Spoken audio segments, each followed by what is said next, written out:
Assalamualaikum warahmatullahi wabarakatuh. Waalaikumsalam warahmatullahi wabarakatuh. Bismillahirrahmanirrahim.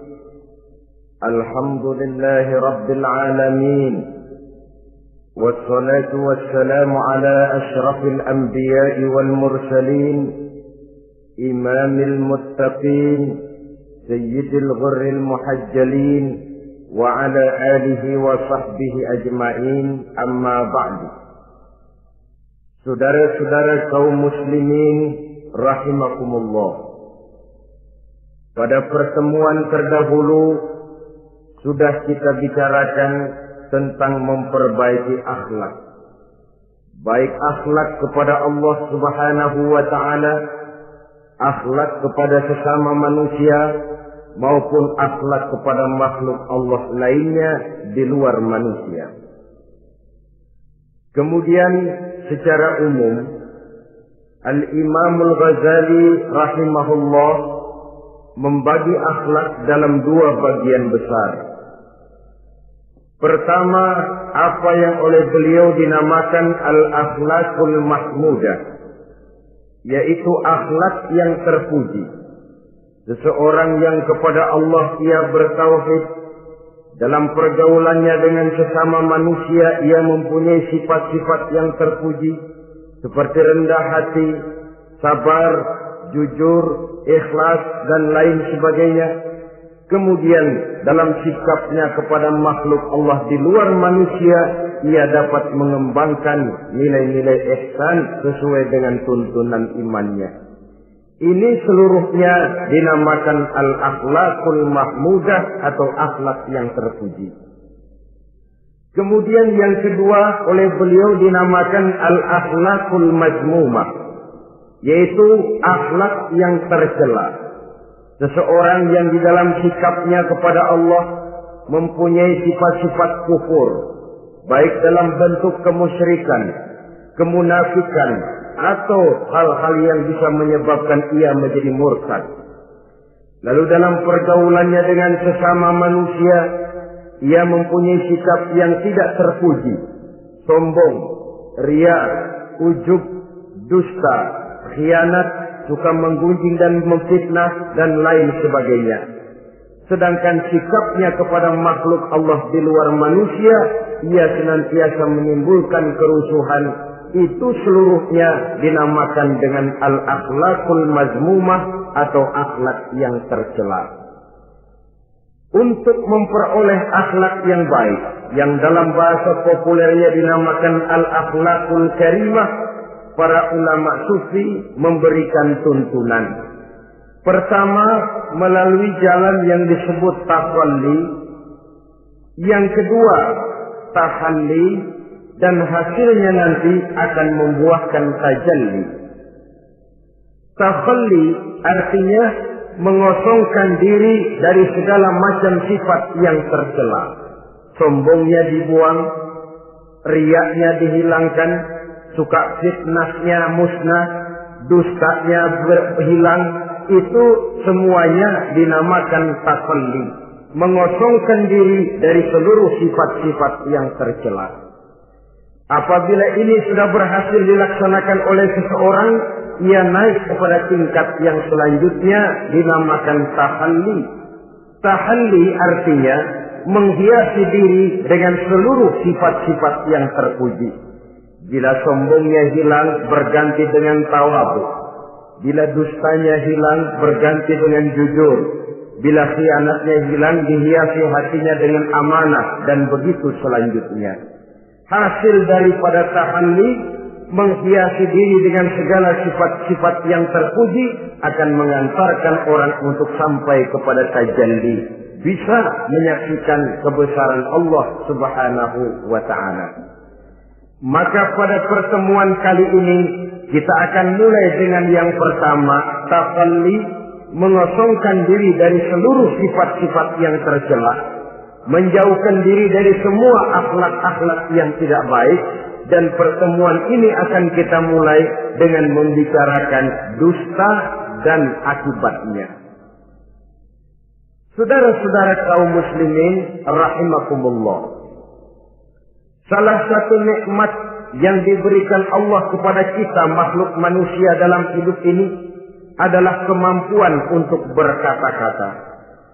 Kemampuan menyalurkan hasrat hati dan keinginan jiwa melalui ucapan dengan bahasa sebagai alat komunikasi. Sehingga orang lalu berkata bahwa al-insan adalah hayawanun natiq. Manusia sebenarnya adalah binatang juga. Cuma saja manusia binatang yang pandai berbicara. Oleh karenanya ini merupakan satu nikmat yang sangat besar yang perlu kita syukuri. Lidah bisa menempatkan seseorang pada posisi yang tinggi. Lidah juga bisa menempatkan orang pada posisi yang paling rendah. Karena lidahnya orang dipuji, karena lidahnya orang dicaci maki dan dicela. Pendeknya seperti kata pepatah, al-lisan saghirul jirmi azimul jurmi. Lidah itu walaupun kecil bentuknya tetapi besar akibatnya. Hampir sebagian besar dari kesulitan-kesulitan yang menimpa manusia pada mulanya disebabkan oleh lidahnya. Sehingga pepatah mengatakan salamatul insan fi hifdzil lisan. Manusia akan selamat apabila dia pandai menjaga lidahnya. Seperti orang kita bilang, lidah tidak bertulang. Artinya bicara kadang-kadang demikian enak, bicara kadang-kadang demikian nikmat, tidak terasa akan membawa akibat yang tidak pernah kita perhitungkan sebelumnya. Oleh karenanya, salah satu yang menyebabkan manusia bisa turun nilai kemanusiaannya apabila dia telah mempergunakan lidahnya untuk suatu yang lazimnya kita namakan dusta. Apa sebenarnya dusta itu? Dikatakan al-kadzib huwa adamu mutabaqatil khabar lil waqi'. Dusta ialah tidak adanya persesuaian antara berita dengan kenyataan. Itu yang dinamakan dusta. Berita tidak sesuai dengan kenyataannya. Nah, bentuknya bisa mengada-ada, bisa menambah-nambah, ataupun mengurang-ngurang. Itu bentuk-bentuk daripada tidak sesuainya berita dengan kenyataan. Mengada-ada, yang tidak ada diada-adakan. Itu jelas merupakan dusta. Kemudian menambah-nambah. Beritanya sebenarnya cuma 1 meter, tapi disampaikan orang kepada kita 5 meter, yang 4 meter tambahan. Disitulah kemungkinan terjadinya penyusupan-penyusupan berupa dusta adanya. Ataupun mengurang-urang. Beritanya sebenarnya 8 meter, sampai ke kita cuma 2 meter. Yang 6 meter berita itu dikorup. Itu juga sudah bagian tersendiri daripada yang dinamakan dusta. Oleh karenanya kita harus berusaha. Pertama dari sifat mengada-ada. Yang tidak ada diada-adakan. Itu jelas dusta.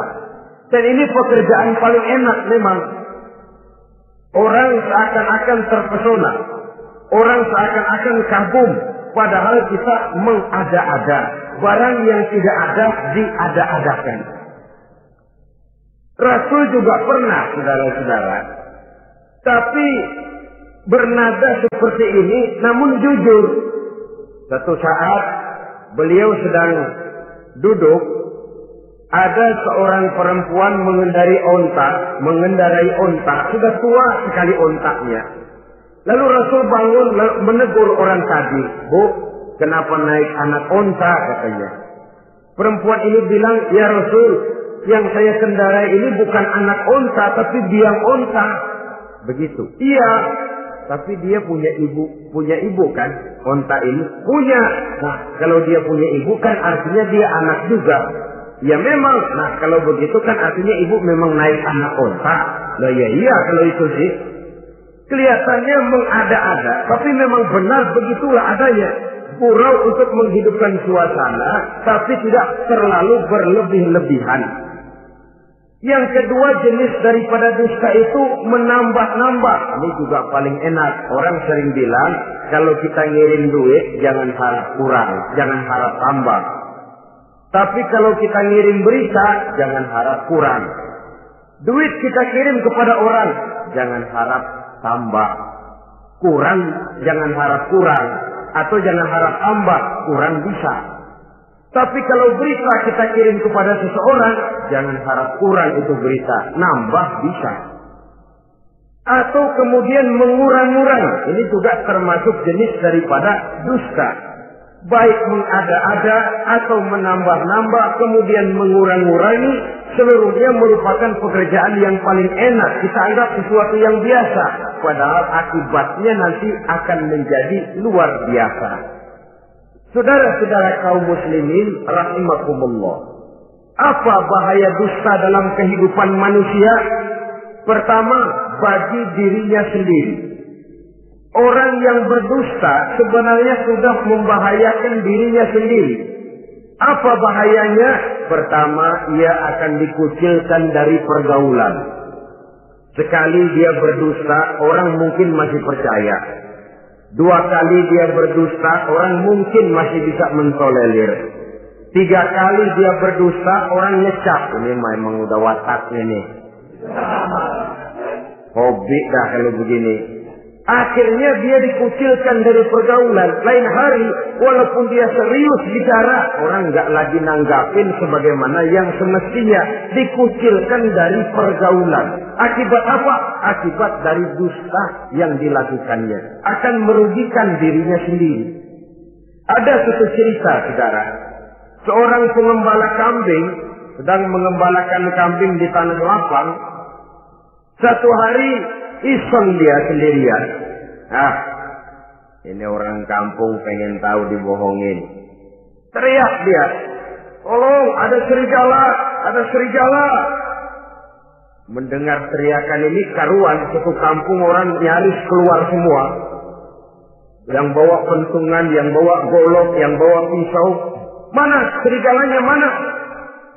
Ini pengembala tadi nyengir. Kagak ada. Gua bohongin lo. Sudah, pulanglah orang kampung ini. Sekali, besoknya begitu lagi. Keluar lagi orang kampung, ternyata juga tidak ada serigala. Pada hari yang ketiga, serigalanya benar-benar datang. Si pengembala tadi pucat, lalu teriak-teriak, tolong ada serigala datang. Nah orang kampung udah nandain. 2 kali kita dibohongin, ini paling dia bohong lagi. Satu pun tidak ada orang kampung yang keluar untuk menolong. Akhirnya kambingnya habis dimakan oleh serigala. Yang rugi dirinya sendiri. 1 kali dia bohong, orang percaya mungkin.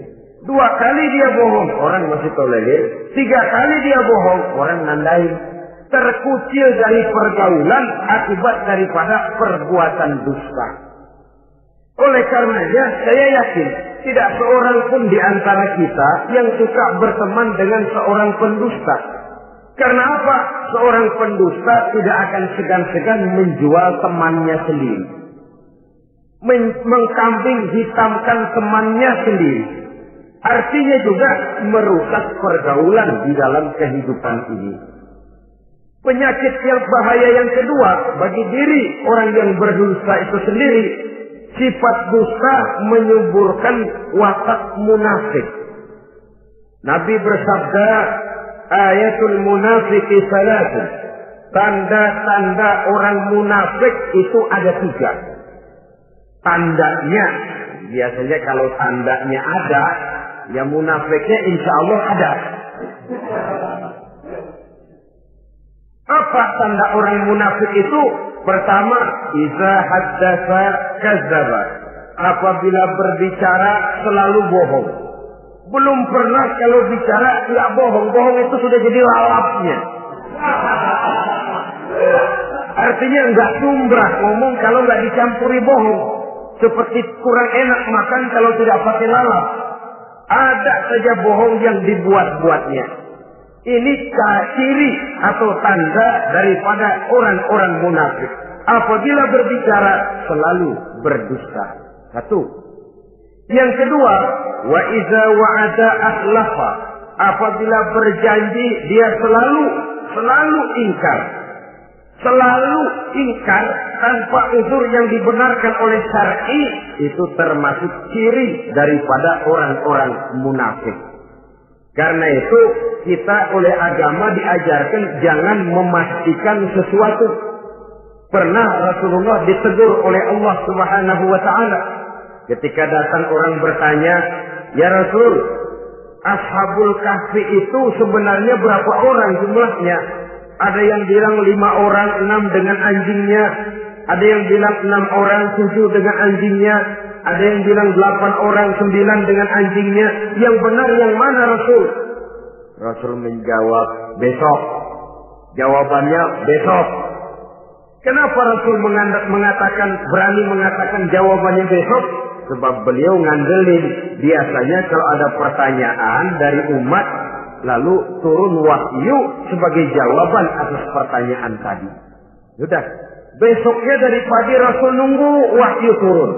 Enggak turun. Besok nunggu lagi. Enggak turun juga. Bingung. Sekali turun malah negur beliau. Wala taqulanna li syai'in inni fa'ilu dzalika ghadan illa ayyasha Allah. Kalau belum apa-apa Muhammad jangan berani ngeduluin. Besok. Semuanya hanya bisa terjadi dengan izin Allah. Illa ayyasha Allah. Oleh sebab itu harus diawali dengan insya Allah. Insya Allah besok saya pasti datang.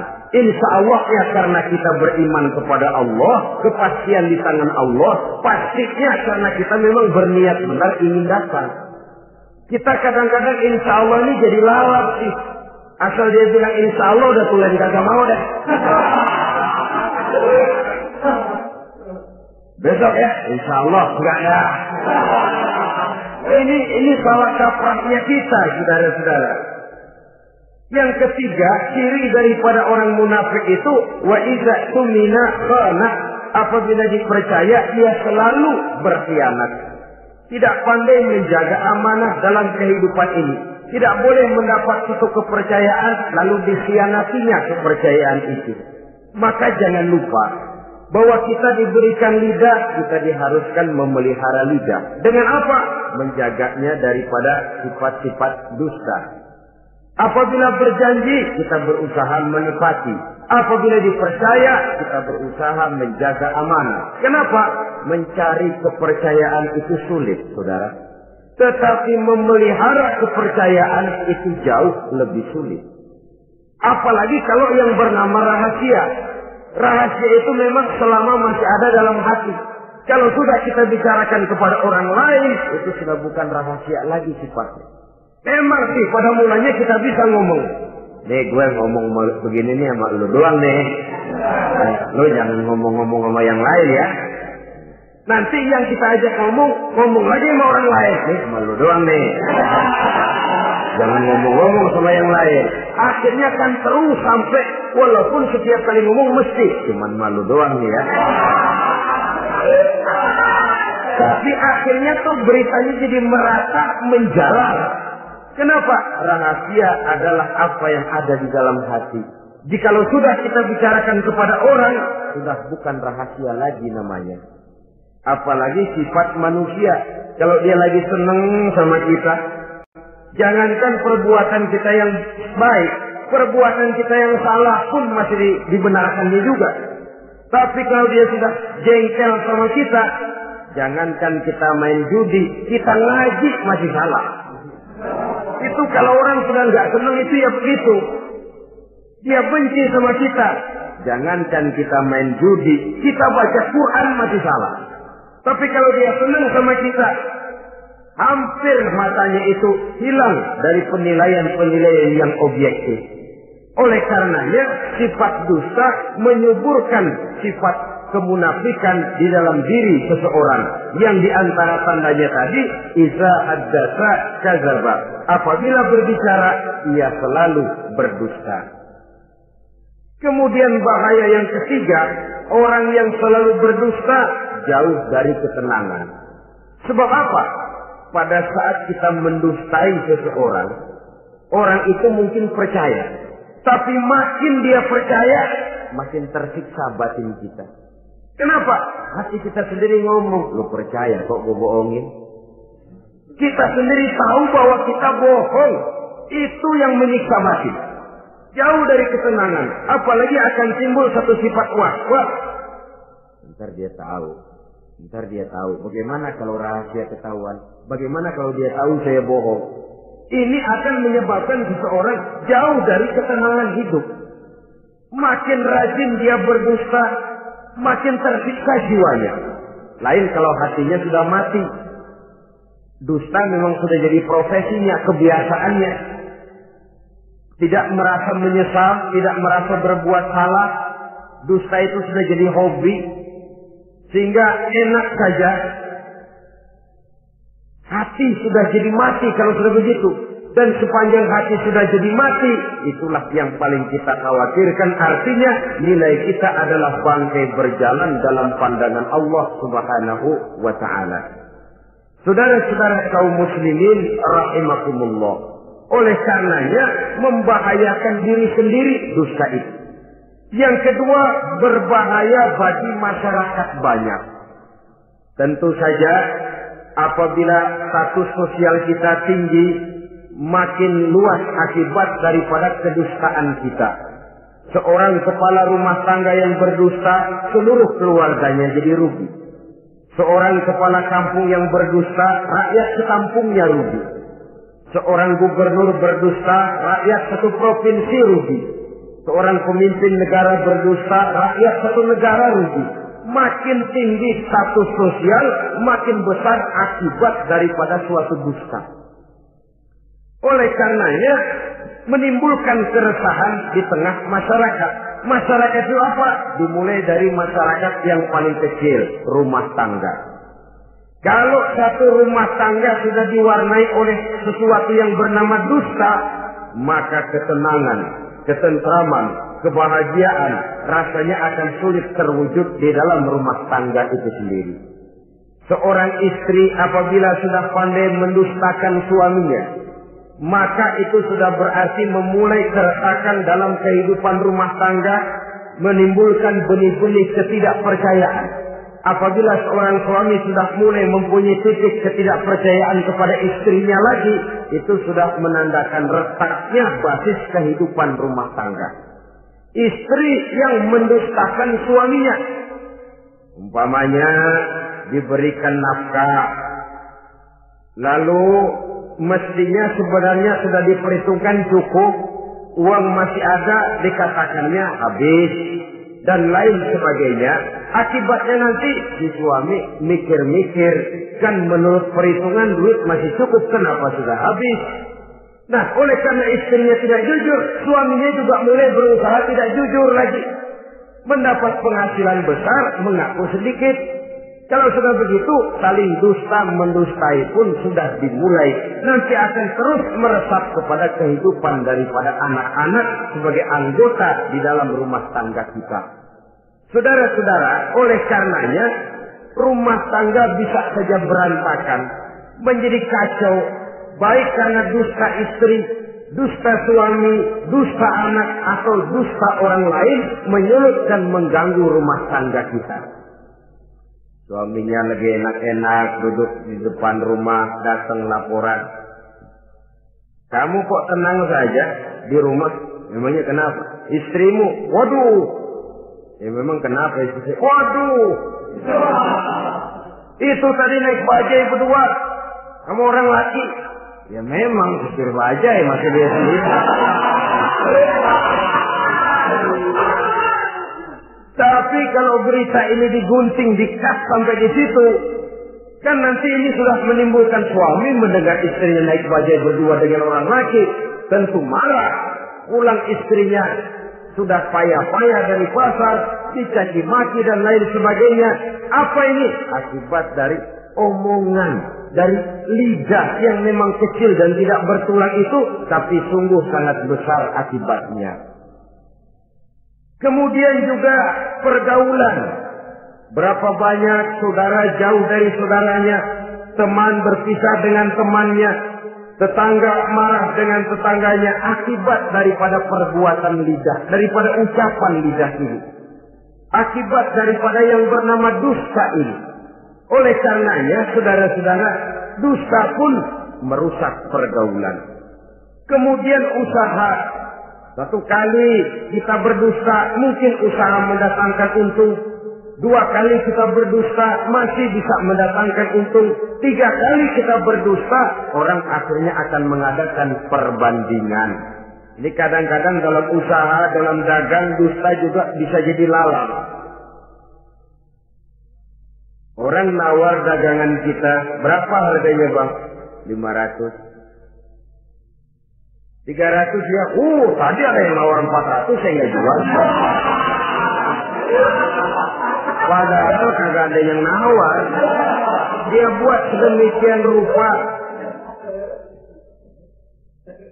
Atau kadang-kadang tidak segan-segan memakai sumpah untuk membela kebohongannya. Walaupun sebenarnya bukan sumpah, karena sumpah itu harus dengan lafzul jalalah, wallahi atau billahi, atau demi Allah.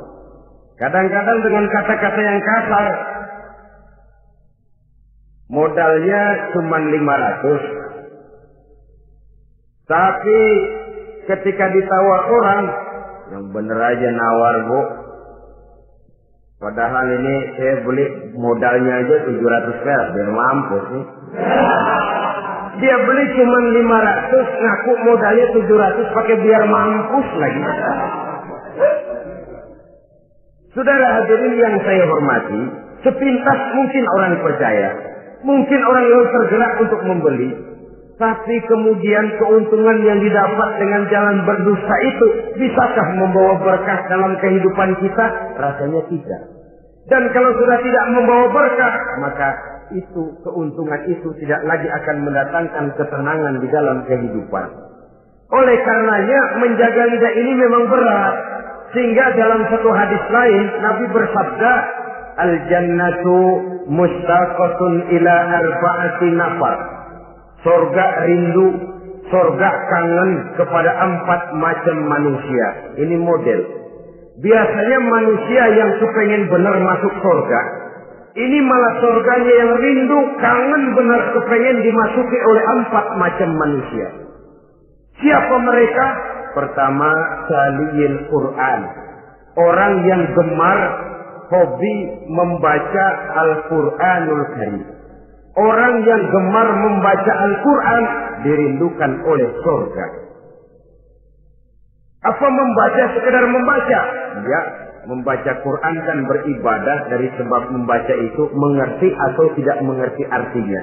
Tapi jangan lupa, membaca adalah alat agar kita mengerti. Mengerti adalah sarana agar kita bisa mengamalkan dengan baik. Itu maksudnya. Baca Al-Quran agar kamu mengerti isinya. Kalau sudah kamu mengerti isinya, kamu bisa mengamalkannya dengan baik. Jadi semua pun yang dimaksud di sini adalah orang yang gemar membaca Al-Quran, tapi prosesnya setelah membaca, orang mengerti.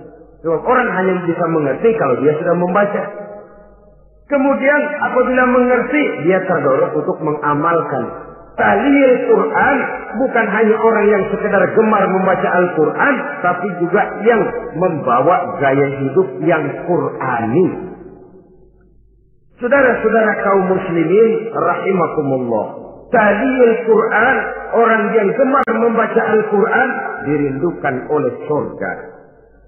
Yang kedua, wa mut'imil ji'an, orang yang memberi makan orang yang kelaparan. Nabi memberikan anjuran sangat. Siapa yang ingin dekat dengan aku di hari akhirat nanti, bersahabatlah ia dengan yatim, dengan piatu, dengan janda-janda tua yang miskin, perlu uluran tangan, mereka yang hidup di bawah garis kemiskinan. Bila diberikan kelebihan rezeki oleh Allah, bersahabatlah dengan orang yang tidak mampu. Mut'imil ji'an, orang yang memberi makan orang kelaparan dirindukan oleh surga. Saudara-saudara kaum muslimin rahimakumullah, demikian besar perhatian Islam terhadap kepekaan sosial, terhadap kesetiakawanan sosial ini, sampai dalam ayat Al-Quran dijelaskan oleh Allah Subhanahu wa taala, "Ara'aita allazi yukadzibu bid-din, fadzalika allazi yad'u al-yatim wa la yahuddu 'ala ta'amil miskin." Tahukah kamu, kata Allah, siapa orang-orang yang mendustakan agama? Beragama tapi dianggap mendustakan agama. Kalau sudah dianggap mendustakan agama, artinya imannya dusta. Dia sholatnya dusta. Dia puasanya dusta. Siapa mereka itu? Fadzalika allazi yad'ul yatim. Mereka orang-orang yang meninggalkan, menyia-nyiakan anak-anak yatim. Wala yahuddu ala ta'amil miskin, dan tidak memerintahkan untuk memberi makan kepada orang-orang miskin. Kepada yatim kejam, sadis, tidak punya kemanusiaan sama sekali.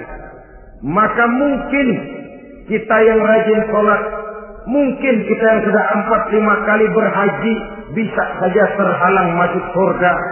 Karena di sebelah rumah kita ada anak yatim piatu, merintih kelaparan, menggigil kedinginan. Kita tahu kita mampu dan kita diam saja, tidak mau memberikan pertolongan. Itu yang mungkin bisa menghalangi kita untuk sampai ke surga. Oleh karenanya, salah satu jenis manusia yang dirindukan oleh surga, mut'imil ji'an, orang yang memberi makan orang yang kelaparan. Yang ketiga, orang yang dirindukan oleh surga, was-sha'imina fi Ramadan, orang yang melaksanakan ibadah puasa di bulan suci Ramadan. Dan yang keempat, ini yang ada kaitannya dengan masalah kita, wa hafizil lisan. Salah satu manusia yang dirindukan oleh surga ialah orang yang pandai menjaga lidahnya. Artinya dia bisa menempatkan diri, kapan waktunya bicara, kapan waktunya diam. Orang bilang memang kalau bicara itu perak, diam itu emas. Maksudnya diam lebih berharga daripada bicara. Tapi orang memang harus pandai menempatkan diri. Artinya tahu kapan waktunya bicara, kapan mestinya diam. Kalau waktu diam dia bicara, namanya dia tidak tahu diri.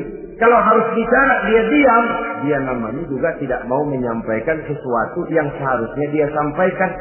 Sama saja ada orang bilang sedikit bicara banyak bekerja. Sebenarnya harus seimbang. Banyak bicara harus banyak bekerja. Biasanya kalau sedikit bicara banyak bekerja itu dua kemungkinan. Kalau nggak main catur, maling. Yang namanya maling, bicaranya sedikit. Maling buka jendela, lalu berbisik sama temennya. Udah tidur. Ngomongnya segitu, selebihnya dia kerja serapi-rapinya. Sebaliknya, banyak bicara, sedikit kerja, bahkan nggak pernah kerja, orang gila. Coba dia lihat orang gila, ngomong melulu, kerjanya nggak ada. Jadi oleh karena itu memang harus seimbang. Pendeknya kita harus tahu kapan mesti bicara, kapan mesti diam. Kalau menghadapi kebatilan kita diam, kata Nabi, as-sakitu 'alal batil syaitanun asra. Orang yang diam menghadapi kebatilan, setan gaduh. Masya Allah, saudara-saudara. Ada munkarat, ada maksiat, ada kebatilan, ada kezaliman. Dia diam, tidak mau menyampaikan yang benar. Itu setan gaduh. Sehingga dikatakan qulil haqqa walau kana murran, sampaikan, katakan yang benar walaupun pahit. Dan memang menyampaikan kebenaran bukan main pahitnya, bukan main getirnya, banyak resikonya. Tapi ini sesuatu yang harus kita sampaikan. Sebab kata Nabi tadi, orang yang diam menghadapi satu kebatilan sama saja dengan setan gaduh. Orang yang pandai menjaga lidahnya dirindukan oleh surga. Dan ini walaupun kelihatannya pekerjaan ringan, kecil, berat, saudara-saudara. Bahkan diceritakan Nabi Ibrahim itu pernah nangis di hadapan Allah Subhanahu wa Ta'ala. Ketika ditegur, ditanya, kenapa kamu menangis Ibrahim? Saya ini seumur hidup pernah 3 kali berdusta, ya Allah. Bagaimana saya tidak bingung mempertanggungjawabkan ini di hadapanmu? Nabi Ibrahim seumur hidup 3 kali bohong, bingung, nangis. Kita sehari 16 kali bohong, nyengir. Nggak ada bingungnya, emang hobi. Kalau nggak bohong, puyeng palanya. Tiap hari selalu mencari sasaran. Siapa lagi gue bohongin? Saudara-saudara kaum muslimin rahimakumullah. Kelihatannya pekerjaan ini kecil, ringan, tapi sungguh berat.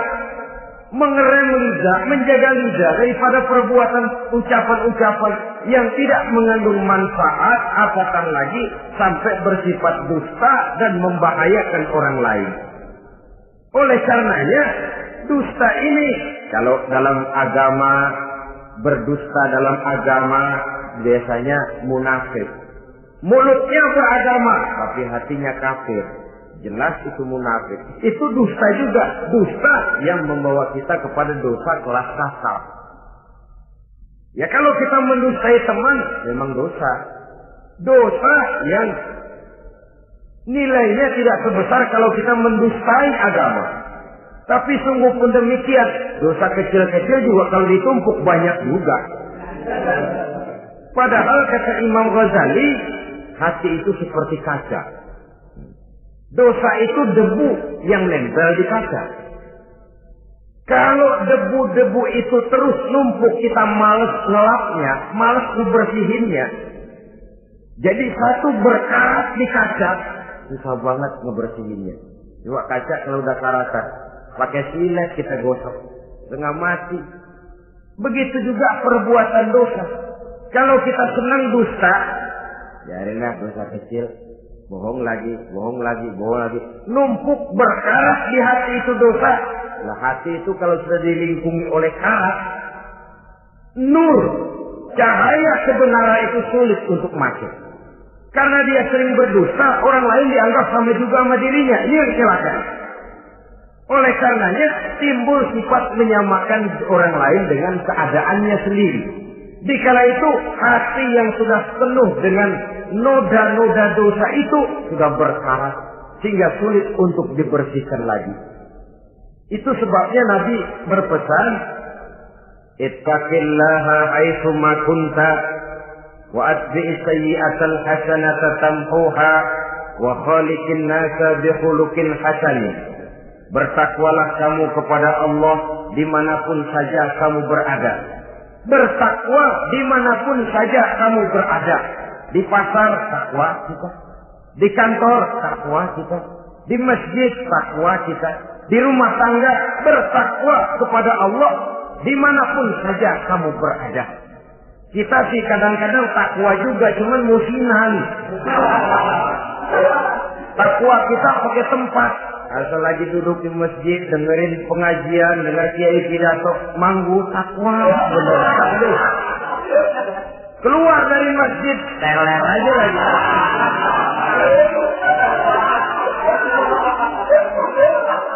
Takwa juga kita cuma pakai tempat. Nabi pesan dimanapun kamu berada, ittaqillah haitsu ma kunta. Bertakwalah kepada Allah dimanapun saja kamu berada. Wa atbi'is sayyi'atal hasanah tamhuha. Ikuti perbuatan salahmu dengan kebaikan, niscaya kebaikanmu akan menghapus kesalahan yang kamu kerjakan. Kalau sadar kita, ya Allah tadi berdusta, astagfirullah, perbanyak istighfar. Ikuti. Jadi begitu tuh kaca kena debu, lap. Kena debu lagi, dilap lagi. Kena debu, dilap lagi. Insya Allah tidak sampai berkarat. Jangan lalu nunggu. Ntar aja dah taubat, udah tua-tuaan dikit. Kayaknya umur dia yang ngatur. Saudara-saudara, oleh karenanya ikuti perbuatan salah dengan kebaikan.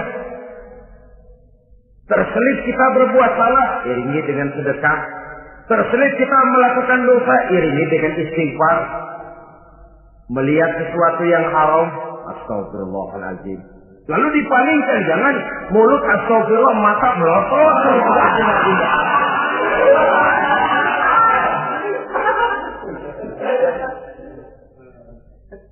Wa khaliqin nasa bi khuluqin hasanin, dan bergaulah dengan manusia mempergunakan akhlak yang baik. Ini pesan daripada Rasulullah sallallahu alaihi wasallam. Jadi oleh karenanya dusta dengan seluruh akibatnya ini bisa menimbulkan bahaya bagi diri sendiri, bagi rumah tangga, dalam pergaulan, dalam usaha, dalam masyarakat, bahkan pada akhirnya bagi kehidupan satu bangsa dan satu negara. Lidah yang kecil tapi besar akibatnya bisa menyengsarakan manusia atau menempatkan manusia dalam satu posisi yang tinggi. Kalau kita adakan satu perbandingan, Nabi Ibrahim seumur hidup 3 kali saja berdusta, nangis di hadapan Allah. Kita yang hampir tidak ada hari, ya, kalau orang sekarang bilang tiada hari tanpa olahraga.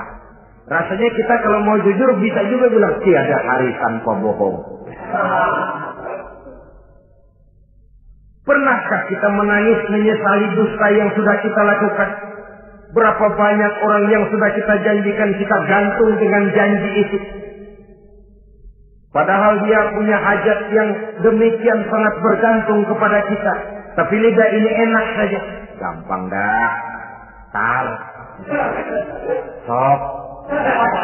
Gampang dah itu mah. Beres dah beres. Enggak ada yang enggak beres. Semuanya kalau lidah kita beres, gampang, ntar, besok, enak, endah aja.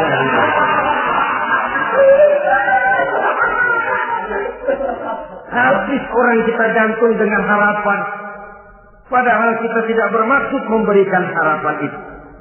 Sementara kita melangkah melenggang dengan senyum, sedang orang lain menggerutu. Saudara-saudara kaum muslimin rahimakumullah, ini pada gilirannya akan kembali penyakitnya kepada diri kita juga. Menyuburkan watak munafik, mengucilkan kita dari dalam pergaulan, dan menjauhkan kita daripada ketenangan hidup. Karenanya dusta memang berbahaya. Dalam perjuangan, dusta akan menimbulkan watak pengkhianatan. Dusta juga bisa menyebabkan munculnya musuh-musuh dalam selimut, yang pura-pura berteriak membantu perjuangan tapi di belakang mencari titik kelemahan kita. Oleh karenanya, mencari teman yang bisa diajak tertawa itu gampang. Mencari teman yang mau diajak menangis itu sulit. Mencari teman yang mau diajak nyanyi banyak. Tapi mencari teman yang mau diajak berkeluh kesah itu yang langka.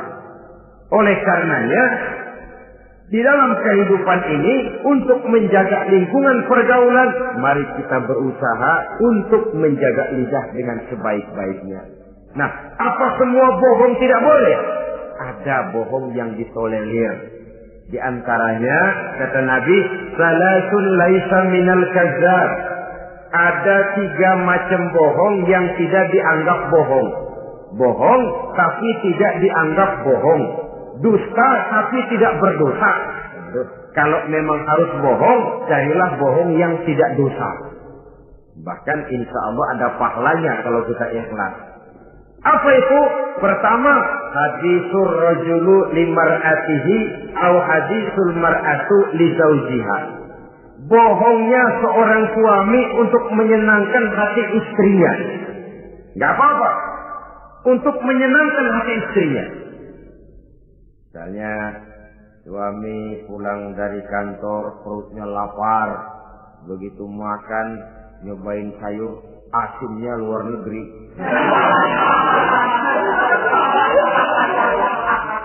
Baru dicobain sedikit, suaminya udah celam-celam, melotot matanya.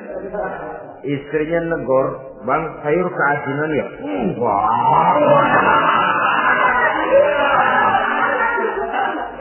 Soal keasinan bagus, bagus. Cuma tadi di kantor saya sudah diajak makan oleh teman, jadi masih kenyang. Simpan sajalah, nanti sore kita baru makan. Lapar, kesel, jongkok, tapi karena mau menyenangkan istri.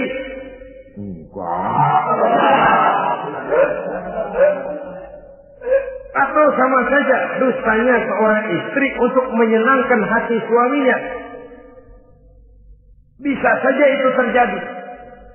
Suaminya beli sendal buat istri. Mahal, padahal murah, kena mahal.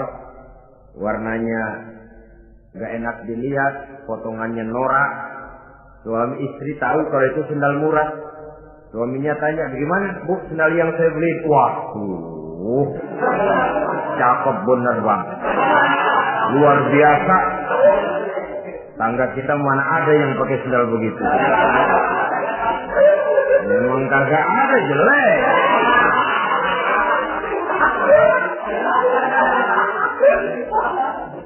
Tapi kalau waktu itu istrinya jujur, malah akan bisa menimbulkan keretakan. Bohong seperti ini termasuk bohong yang bisa ditolerir untuk menyenangkan hati istrinya atau untuk menyenangkan hati suaminya. Tapi lalu jangan dieksploitir. Jangan dieksploitir dalam arti untuk menutupi untuk menutupi perbuatan salahnya lalu berdusta. Menutupi perbuatan salahnya, itu yang tidak boleh. Sebab bagaimanapun ditutupi, perbuatan salah toh akhirnya akan naik juga ke permukaan. Yang kedua, al-kadzib li islahi zatil bain. Dusta untuk mendamaikan dua orang yang sedang berselisih. Itu boleh. Malah Raja Iblis, kalau ada dua orang yang sedang berselisih, marahan kita jadi tukang sulut, tukang ngipasin. Datang ke sana ngipasin, datang kemari ngipasin. Tidak mendamaikan. A marah sama B. Datang kita sama A katanya kamu marahan sama B. Ya itu B kurang aja. Enggak begitu. Saya kemarin ketemu di si B, dia bilang kangen sama sampean, pengen ngobrol sama-sama. Padahal B enggak pernah ngomong apa-apa. Dia bohong, dia olah sedemikian rupa supaya orang yang berselisih jadi damai. Itu bohong yang berpahala malah. Yang ketiga, bohong untuk menyelamatkan jiwa seseorang. Itu boleh. Ada orang mau membunuh, PKI nyari ustad. Nah, kamu tahu rumahnya Ustad Ano? Kamu tahu? Tahu Pak. Di mana? Bapak mau apa? Mau saya bunuh dia, kurang ajar. Oh, orangnya nggak ada Pak. Kemana? Wah, tahu keluar negeri, keluarnya lagi kali dah. Jauh. Padahal orangnya ada di dalam, tapi dia berdusta untuk menyelamatkan jiwa orang yang sedang terancam. Itu malah boleh, bukan saja boleh, berpahala, malah berdosa kalau waktu itu dia jujur. Mau cari ustaz buat apa nih Pak? Mau saya bunuh? Ada Pak di dalam. Ada.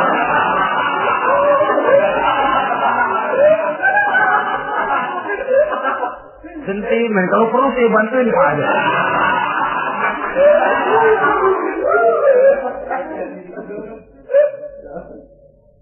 Hanya jenis bohong-bohong seperti ini yang bisa ditolerir.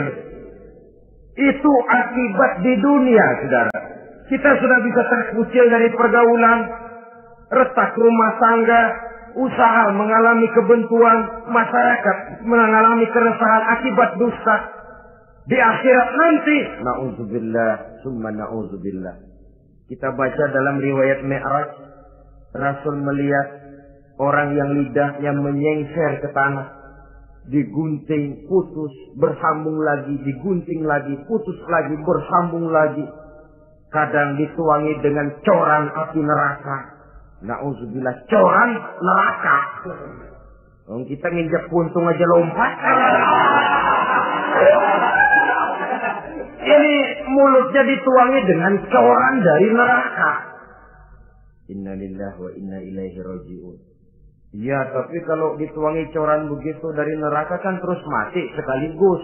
Iya, kalau terus mati lumayan. Neraka itu kata Quran, kullama nadijat juluduhum badalnahum juludan ghairaha liyazuqul azab. Tiap kali hancur kulitnya, kami buatkan kulit yang baru. Diazab lagi, hancur lagi, dibuatkan lagi. Untuk apa begitu? Liyazuqul azab, biar dia rasain. Kalau sekali kemplang mati mah enak.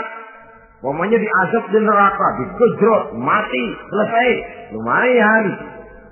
Ini nggak ada matinya. Penyet, bangun lagi, kemplang lagi, persis salam cemen.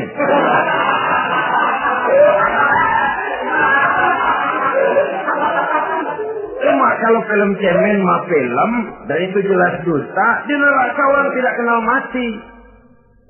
Hancur jasadnya, dibuatkan lagi, diazab lagi, dan begitu selanjutnya. Jangan lalu berhitung. Kalau dosanya kebanyakan kan malaikat Malik gemes, ntar dilemparin ke neraka, kelebihan liwat. Jadi nggak mampir di neraka. Ya nggak mungkin, saudara-saudara. Tiap kali hancur kulitnya, diganti dengan kulit yang baru. Untuk apa itu? Liyazuqul azab. Biar dia rasakan benar azab itu. Allahu Akbar. Sudah di dunia dia mendapat akibat yang sedemikian rupa dan punya akibat buat yang lain. Di akhirat nanti dia akan menanggung azab. Apalagi kalau dustanya sampai membuka aib saudaranya sendiri. Dusta untuk menelanjangi orang lain. Logikanya saja, kalau ada teman kita atau aurat kita terbuka, kita harus menutup. Muslim dengan muslim seperti satu badan. Bila yang satu sakit, yang lain ikut merasa sakit. Bila yang satu tercela, yang lain ikut merasa tercela. Dikala itu, kita harus justru menutupi aib orang lain. Malahan Nabi mengatakan, siapa yang menutupi aib saudaranya di dunia ini, saudaranya muslim, Allah akan menutupi aibnya di akhirat nanti. Kita kadang-kadang bukan nutupin sih, malah ngorek-ngorek. Kadang-kadang nggak tahu aja belah nggak tahu. Ya, gue dengar anak. Banyakan dia nipasinnya. Saudara-saudara kaum muslimin rahimakumullah. Begitu lidah yang suka berdusta digunting dari gunting api neraka, terpotong dibulatkan lagi, terpotong dibuatkan lagi, tidak henti-hentinya sampai kepada hari akhirat nanti. Karena itu berlindung kita kepada Allah. Jangan sampai diberikan lidah yang gemar berdusta. Tapi lidah yang gemar mengatakan yang benar walaupun terasa pahit. Mengucapkan kebenaran itu besar resikonya. Panjang jalannya, banyak akibatnya. Mencegah kemunkaran besar resikonya. Tapi itu harus kita lakukan. Setidaknya mencegah kemunkaran. Rasulullah sallallahu alaihi wasallam dalam satu hadis menyatakan iyyakum wal kadhiba fa innal kadhiba yahdi ilal fujuri wal fujuru yahdi ilal nar. Hati-hatilah kamu daripada sifat dusta, sebab sesungguhnya dusta membawa kepada perbuatan durjana dan perbuatan durjana menggiring orang kepada neraka.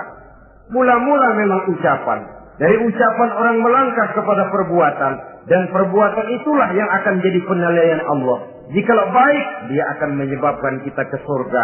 Jikalau tidak baik, perbuatan kita jugalah yang akan menjerumuskan kita ke dalam neraka. Dimulai dari suka berdusta. Akibat lidahnya gemar berdusta, perbuatannya pun merupakan perbuatan dusta. Suka pura-pura mental munafik. Artinya hilang sifat kejujuran dalam dirinya. Apabila ini sudah melembaga dalam kehidupan seseorang, sulit dia melepaskan diri dari cengkraman dusta itu sendiri. Untuk jangka pendek di dunia ini maupun jangka panjang di akhirat nanti, dusta hanya akan membawa malapetaka bagi diri yang bersangkutan dan juga bagi orang lain. Benar kalau tadi pepatah mengatakan salamatul insan fi hifdzil lisan. Bahkan ada yang bilang kalau lidah lukai hati, kalau pedang lukai tubuh, masih kan ada harapan sembuh. Kalau lidah lukai hati, kemana obat hendak dicari? Kita tampar orang dengan tangan 2-3 hari, 2-3 jam bahkan sudah hilang bekas tamparan itu. Tapi kita tampar orang dengan lidah, dengan ucapan, seumur hidup dia akan tetap ingat. Kita bohongi orang, kapan ketemu dia ingat nih, dia nih. Nih yang kerjanya bohongin melulu. Gimana aja ada bohongnya. Kalau sudah dicap sebagai pendusta, kita memang nggak tahu, tapi tiap kita jalan orang iringi perjalanan kita. Pembohong, pembohong. Saudara, masyarakat ini punya hukum yang tidak tertulis, tapi lebih kuat dan lebih kejam daripada hukum yang tertulis. Sehingga lalu orang mengatakan sekali arang tercoreng di dahi, seumur hidup orang tak percaya. Ini artinya hukum masyarakat itu lebih kejam daripada hukum yang tertulis. Sekali kita dicap sebagai pendusta, lain kali kita mau benar-benar banget juga. Aku benar-benar banget ini, sumpah dah. Alah, sumpah lo udah lalap dah, udah laku. Ya Allah, kita sumpah pun orang nggak percaya. Ya kalau binatang kita pegang ekornya, barangkali.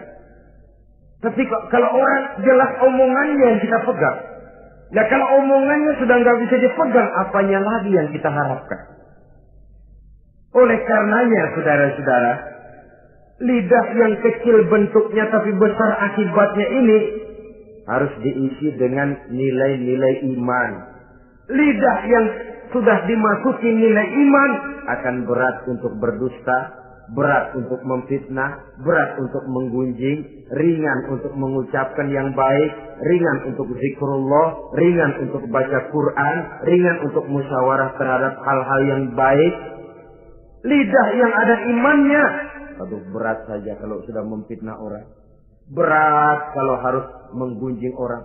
Tapi lidah yang belum ada imannya, nyelonong saja, licin kalau diajak fitnah, licin kalau diajak ngata-ngatain orang, licin kalau diajak mengadu domba orang lain.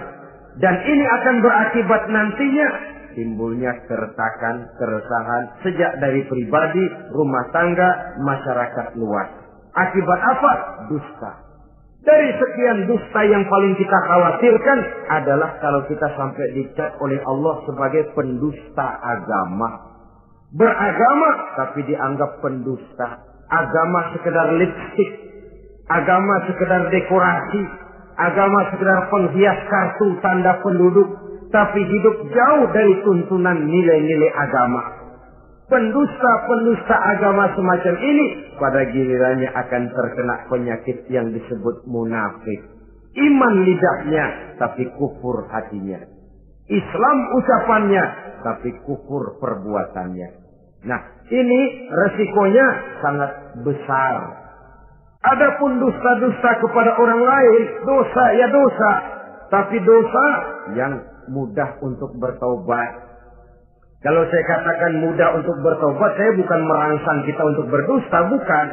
Tetapi jangan lupa seperti saya katakan tadi, bagaimanapun ringannya suatu dosa, kalau ditumpuk dan ditumpuk, dia akan berurat, berakar dan berkarat di hati kita.